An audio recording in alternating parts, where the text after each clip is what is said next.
Hello everyone, and welcome to this week's Motor Trade Radio podcast. Powered by Motors, the driving force behind multi-site advertising. With Philip Nothard and Curtis Hutchinson, bringing you all the chatter that matters.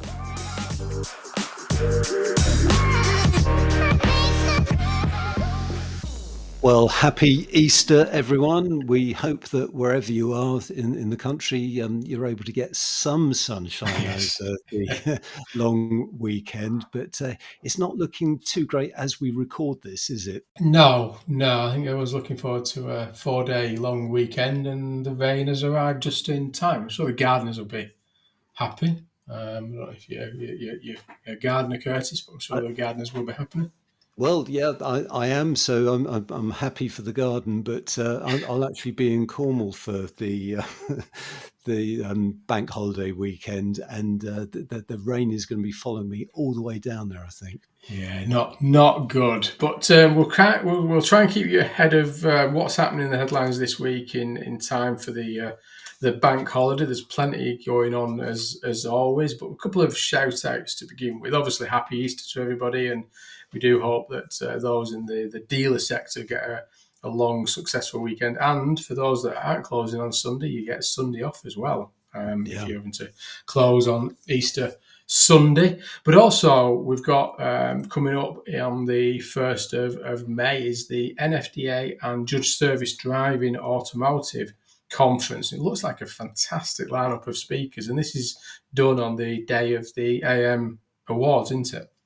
Yeah, which makes perfect sense because obviously a lot of people within the industry travelling to London for the AM Awards, and this event's been running for over 10 years now, and this year's lineup includes Paul Philpott, Chief Exec of Kia UK, Bill Berman, the head of Pinnacle AI, both giving some speaker sessions there. And Bill Berman's going to be fascinating, isn't it? Because I think this will be one of the first opportunities that he's had to share how the business is doing on its own feet as a no longer part of the Pendragon Group. Yeah. So definitely worth catching that. Also on the lineup, there's a friend of the pod, Owen Edwards from Grant Thornton, who'll be, that'll be a great session because Owen's going to be talking about things like tariffs and how they're affecting the sector. So definitely worth catching that, as well as Mark Palmer and Bex Kennett from Auto Trader. We'll put a link to the conference in our newsletter on Monday, but as we said, that's on the 1st of May. Yeah, definitely. You're listening to the Motor Trade Radio podcast, powered by Motors. Headlines this week are from AM, Motor Trade News and Motor Finance, starting with the NFDA releases the results of its latest Dealer Attitude Survey, the twice-yearly barometer on which car brands are in or out of favour, so we'll take a look at that. Research from Cox Automotive reveals just how much relief OEMs will get from the recent ZEV mandate changes. 2/3 of motorists are choosing to save rather than buy a new car, according to some new research from Startline. And Motors research finds buyers are using 4 car search engines and spending 48 days in the car buying process. We'll also reveal the best performing used cars by margin, and we'll finish this week's pod with some franchise news as XPeng opens its first UK sites.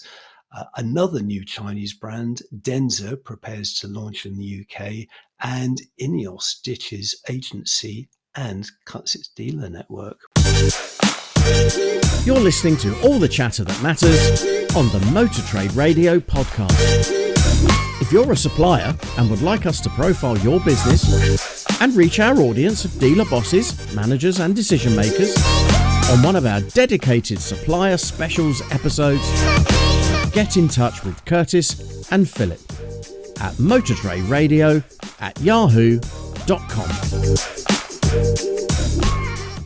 And companies already featured in our supplier specials include generational, MTC, Jig Car, Check Quick, Car Care, and Auto Chat. So if you'd like us to profile your business, then just get in touch with myself or Phil. We're both on LinkedIn, and we have actually got a couple of supplier specials in the pipeline that will be coming up over the coming weeks. So look out for them. We have, yeah, some very interesting ones on the topics that they're going to be potentially sharing with you in coming weeks. But as Curtis said there, we'll get back to the headlines. And the first story, heading over to AM Online, is Ford slumps as Citroen Peugeot rebound in the latest NFDA Dealer Attitude Survey. Now, this is one that the franchises certainly look forward to, or not, in some cases, Curtis, each year that this is produced. And I think AM have taken a slightly different angle on this one, talked about obviously the challenges that Ford have faced rather than the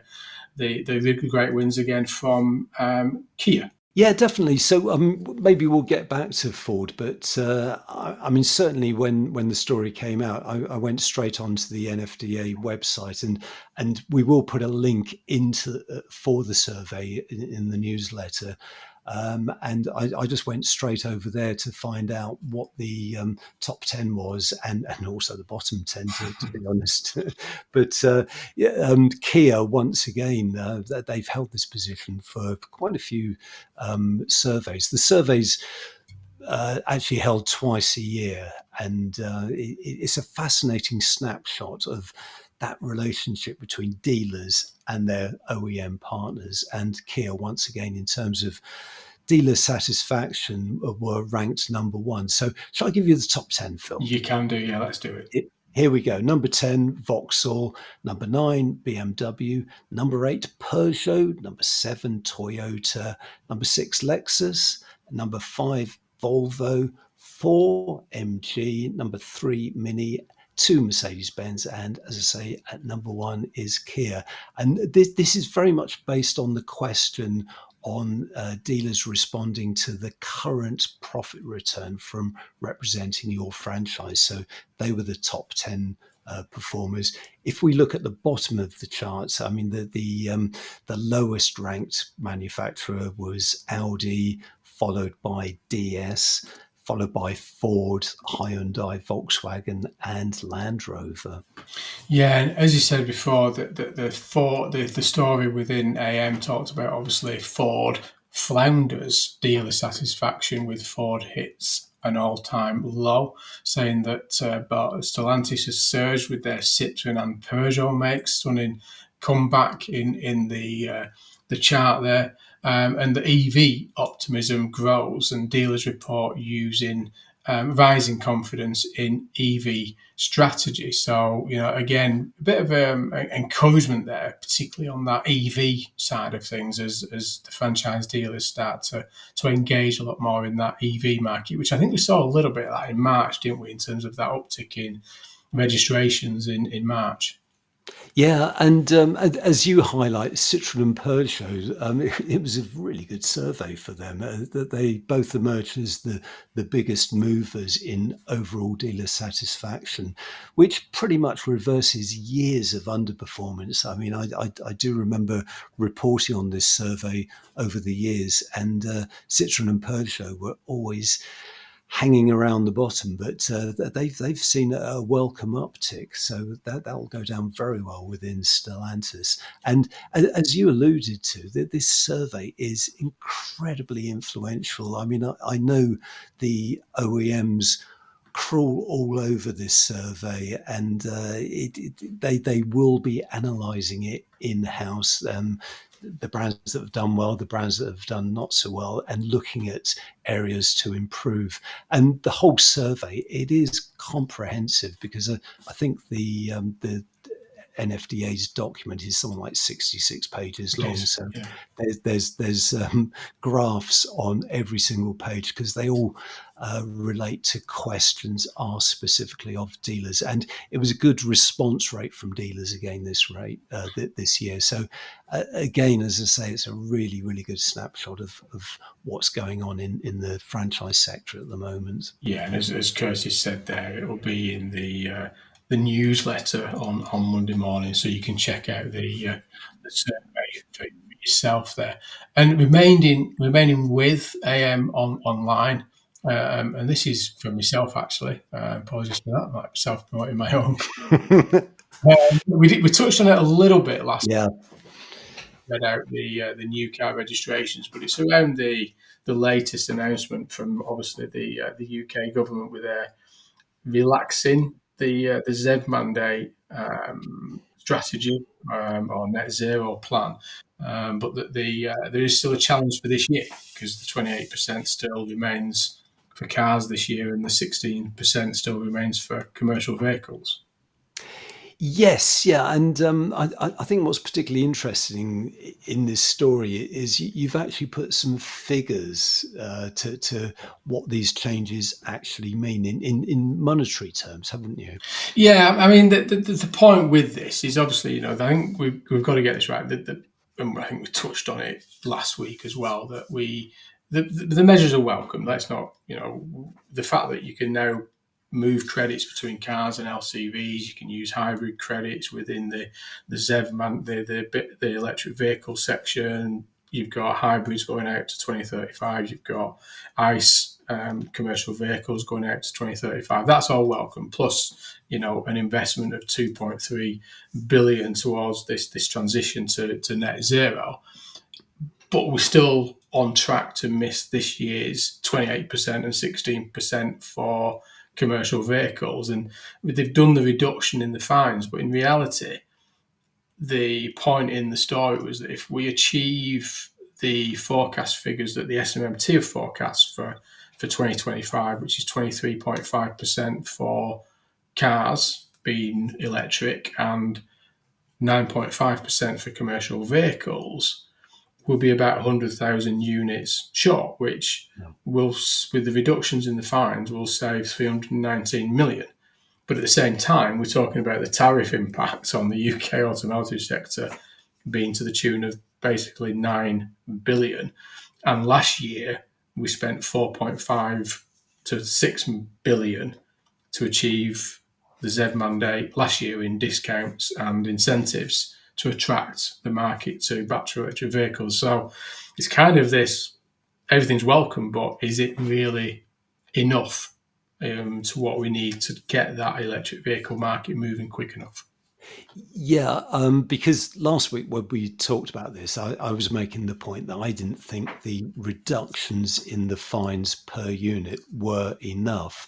And it's interesting that you've extrapolated what that will actually mean. So it'll result in a saving of £319 million for car manufacturers this year, as a result of those fines coming down from 15,000 to 12,000 for a car and 18,000 to 15,000 for a van. But as you say, the implications of the 25% trade tariffs on car exports into the US could be costing something in the region of £9 billion. So it just shows the sort of discrepancy there. And it supports what my cause has been saying from the SMT. We need more, whatever that looks like. And, I won't go on my soapbox, the registrations in March, particularly on EVs, how much was that triggered through the luxury tax that is now on battery electric vehicles over that 40,000 threshold. So there's a lot more the UK government should and probably can be doing. But heading over to the next story, this is great research from Startline again. This is Motor Trade News saying that 2/3 of motorists delay buying a new car in favour of saving. It goes against what we were just talking about that March uptick in registrations. But almost 2/3 of car owners are postponing vehicle purchases to build savings, according to the latest Startline used car tracker research. And this kind of plays into that whole economy, doesn't it, at the minute? It does, yeah. So the stats from April's Startline used car tracker reveal that 37% of consumers prefer to protect themselves from future cost increases, with 30% saying their personal finances could be better and 30% forecasting the economy is going to get worse. In fact, I'm surprised that last figure isn't higher, but there you go.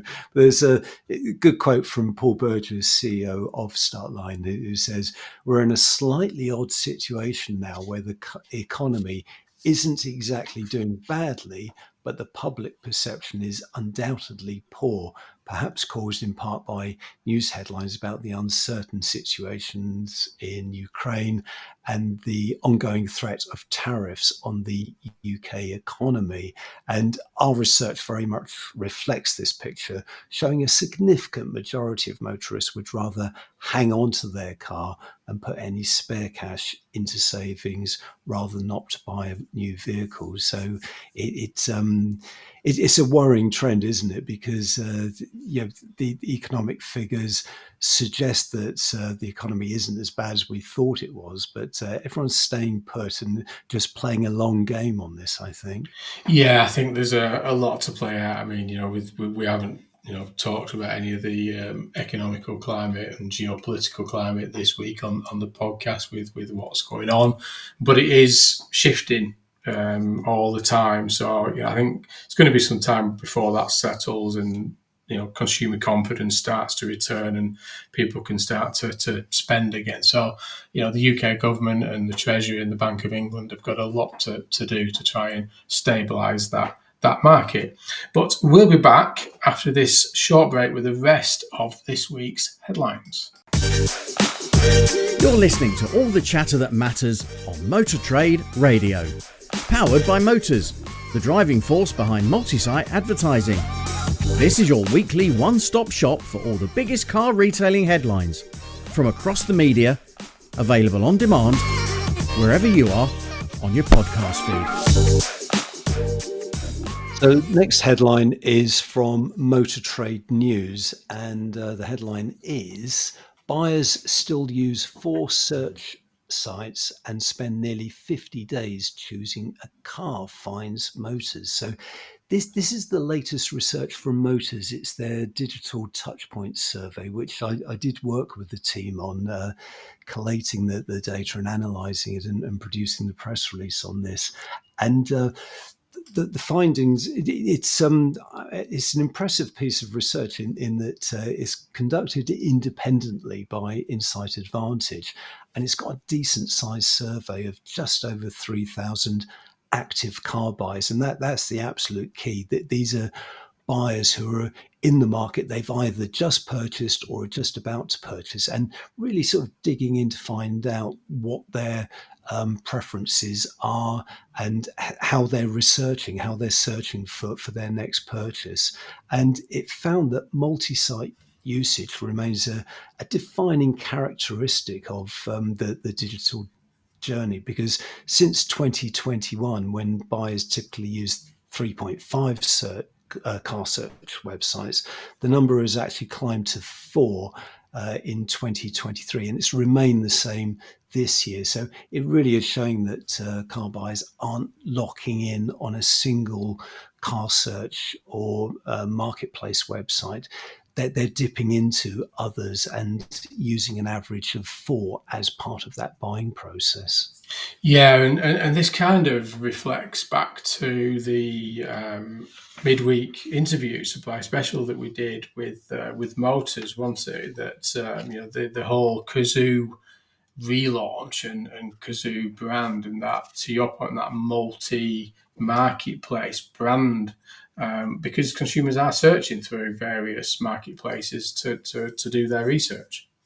Yeah, definitely. And despite, this actually follows on quite neatly from the last story, because it actually highlights that certainly in the used car sector, that there is a lot of activity, because the research found 95% of in-market decision makers used used car search websites over the course of March, with younger buyers the most active online. So it does rather suggest that certainly on the used car front, and we've said this before, the used cars tend to be a necessary purchase. So there is always that demand for a replacement car, but that's quite high usage, isn't it, over the course of Yes. March? Yeah, you're right, and shows that activity in the market. And there's a lovely quote in the story there from Lucy Tugby, who's a marketing director there at Motors, saying that the latest digital touchpoint survey shows how buyers continue to choose not to look into a single car search website, preferring to see the vehicle they are interested in being advertised on different platforms. So this is the single vehicle, but actually through multiple platforms, and that they know that from their conversations with dealers that multi-site advertising builds insurance and trust to the buyer. So keywords there is assurance and trust through transparency, as listings can be compared on a like for like basis. So really pointing out the need for that multi-platform and multi-listing availability when you are advertising your cars.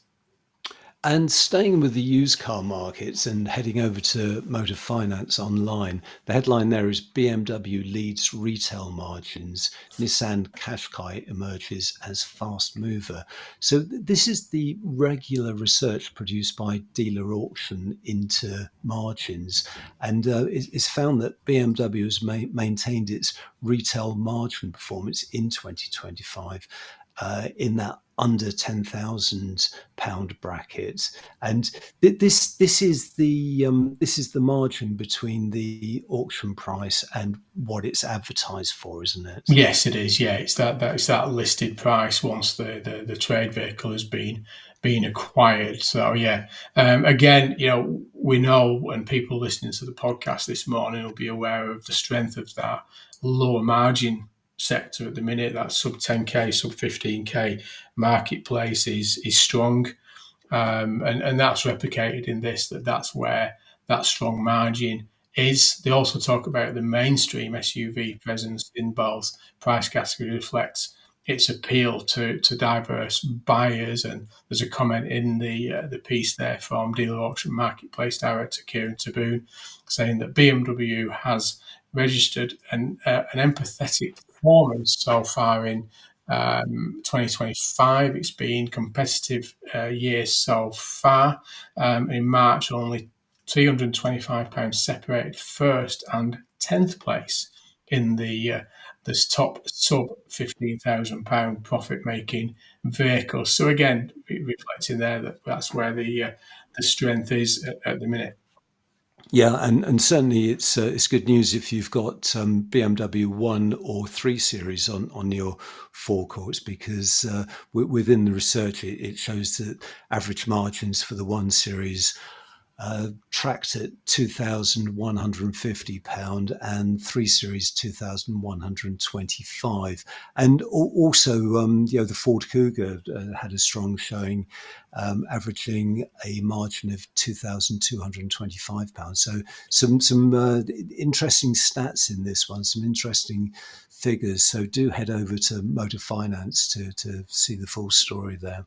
And heading over to a car dealer, and the next three stories around vehicles in the UK, and XPeng opens first dealers in the UK and targets 25 showrooms within the next 12 months.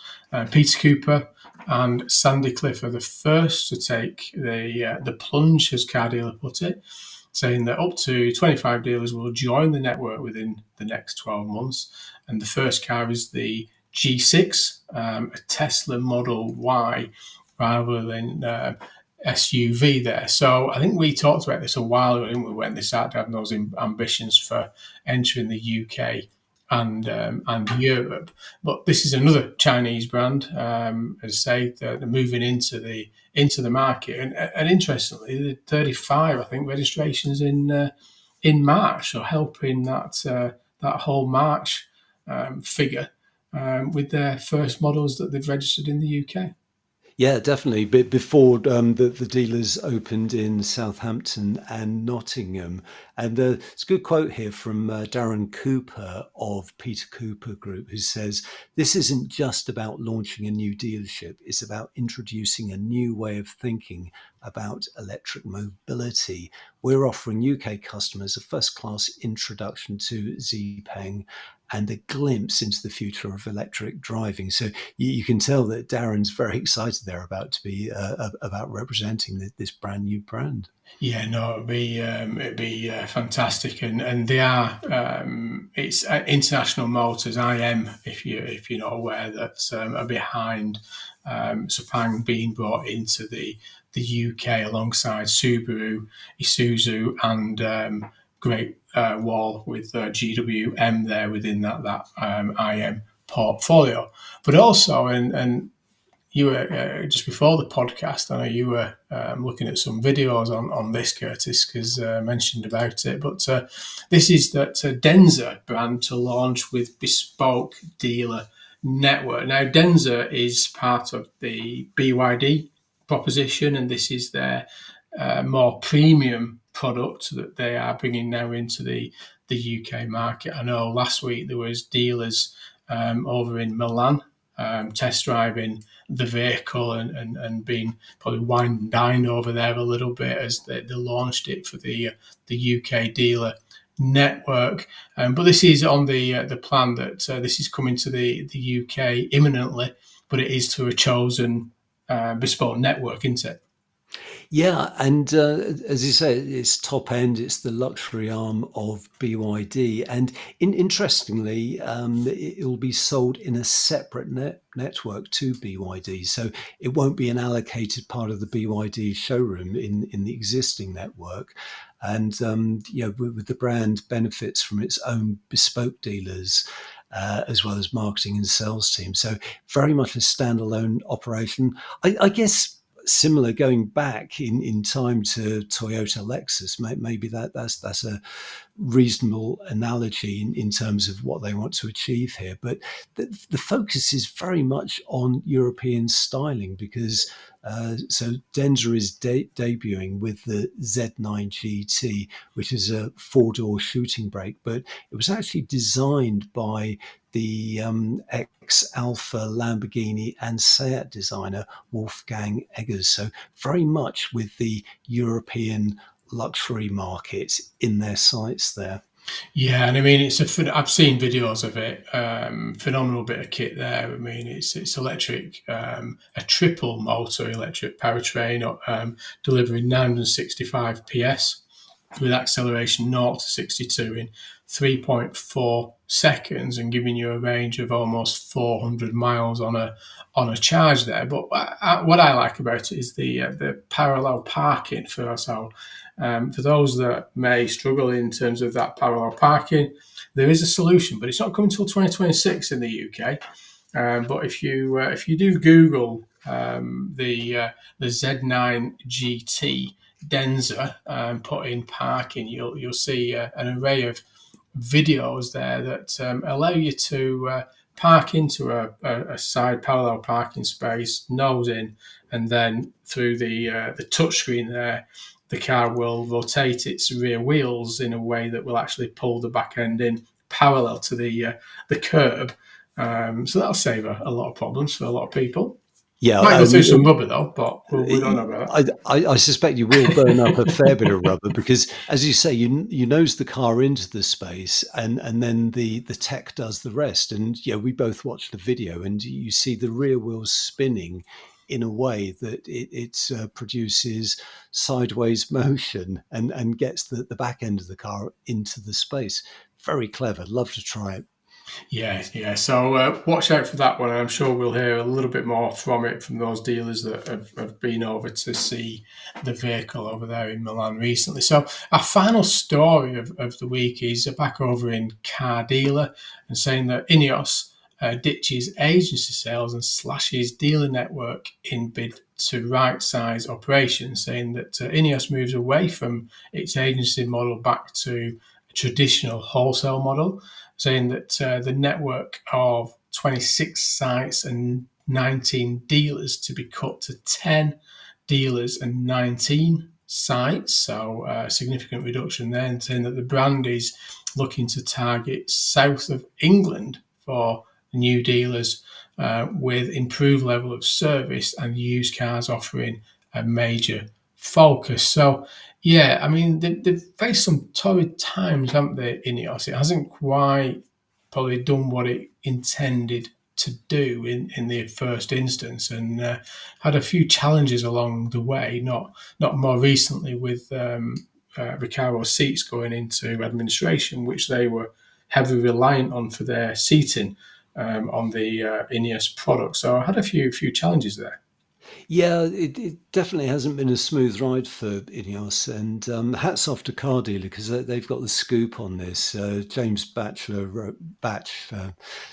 as he's known to his mates, has the scoop on this one because he actually interviewed the regional director for the UK and Ireland, Tom Johnson, who sheds more light on what's happening because he's confirms that after 2 years of operation in the UK, they're moving away from agency to a more traditional dealer wholesale model. And he goes on to say, we're pleased with the performance we've achieved to date, but we have quite a wide network of partners across the UK, and I think probably grew a bit too quickly. So hence the sort of rationalization and the reduction in network size. So it's going to be interesting to see where this goes because it's a brand that still has to establish itself. It's very much top end, premium, and still has a long way to go to actually get its name out there and to certainly produce some sales. Yeah, and it is, if you look at the registration numbers year to date for March and the first quarter, they have struggled. I mean, 40 registrations there in March, which only brings their year to date volume up to 55 units. And as we said earlier, you've got XPeng there with 36 registrations in March, and they're not really live yet in the UK network. And BYD there, as we said last week, over 6,000, approaching 7,000 registrations. So it is a premium brand. It is a luxury brand. It tends to be a bolt-on to dealers along other manufacturers. But again, just struggling along the way there a little bit. So it'll be interesting to see whether this new focus and strategy does help that brand get a bit more of a foothold in the UK dealer network. So, but that's it for this week. I mean, we've tried keeping away from some of those political activities, should we say, that are still taking place.